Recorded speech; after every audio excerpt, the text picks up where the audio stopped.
آپ کو میں وہ 3 مسائل اور 3 باتیں، ویسے تو عذاب قبر سے بچنے کے متعدد طریقے ہیں لیکن 3 معروف ہیں، عذاب قبر سے بچنے کے 3 معروف طریقے ہیں۔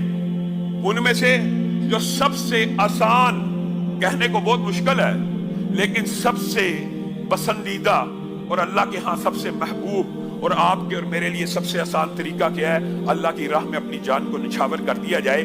جو بندہ اللہ کے راستے میں شہید ہو جاتا ہے یا اللہ کے راستے میں کٹ جاتا ہے اس کو عذاب قبر نہیں ہوتا۔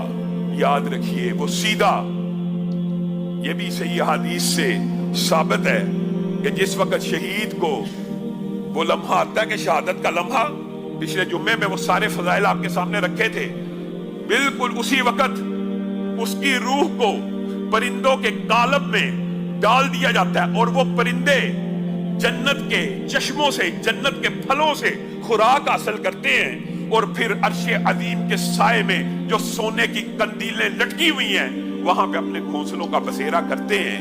یہ وہ عذاب قبر سے بچنے کا سب سے پہلا طریقہ ہے۔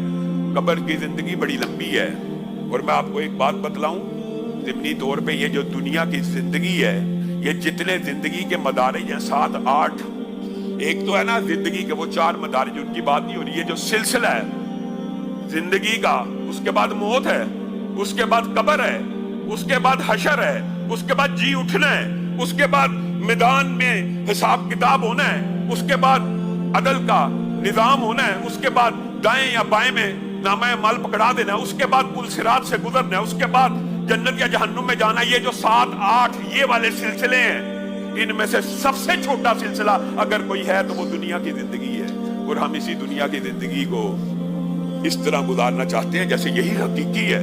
یہ سب سے چھوٹا لمحہ ہے، یہ سب سے چھوٹا وقت ہے۔ اگلے لمحے آپ نے وہ حدیث نہیں سنی ہوئی کہ صرف حساب کتاب میں ابتدا کا، صرف ابتدا کا اور انتہا کا فرق یہ ہے، ایک غریب مسلمان کا حساب ایک مالدار مسلمان سے 500 سال پہلے ہو جانا ہے۔ آپ نے اس دن کو کیا سمجھا ہوا؟ نیک مسلمان کی بات کر رہا ہوں، جو بد ہیں ان کے لیے تو وہ دن بڑا مشکل اور سنگین ہے، نیکوں کے لیے بھی سنگین ہے۔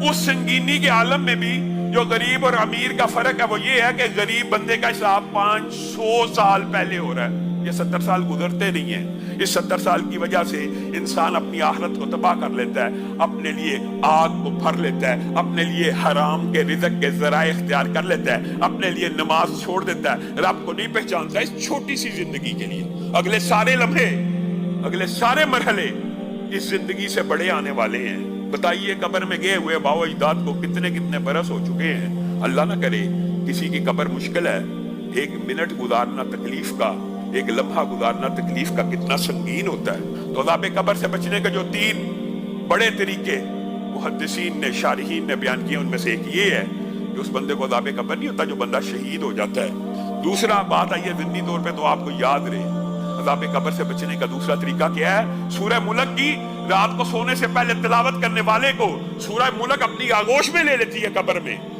قبر میں عذاب بھی آنے لگتا ہے تو سامنے آ جاتی ہے۔ ایسا نہیں ہو سکتا کہ اس کو عذاب دیا جائے، یہ مجھے پڑھا کرتا تھا، میں 30 آیتوں کی وہ سورت ہوں جو آج اس کو قبر میں بچاؤں گی۔ تیسری بات صدقہ، وہ جو مشکل کے وقت، وہ جو مصیبت کے وقت اپنی جیب تنگ تھی لیکن اللہ کے راستے میں دے دیا، وہ صدقہ بھی قبر کے اندر بندہ مومن کے لیے ہر عذاب کے راستے میں رکاوٹ بن جاتا ہے۔ یہاں سے آ رہا سامنے کھڑا ہے، اس نے 1 روپیہ تب خرچ کیا تھا جب اس کو ضرورت تھی، اس نے 1000 تب خرچ کیا تھا جب گھر میں بل آنے والا تھا، اس نے 10,000 تب خرچ کیا تھا جب خود بیوی بچوں کو روٹی کھلانی تھی، لیکن اللہ کے راہ میں دے دیا۔ یہ 3 معروف طریقے ہیں۔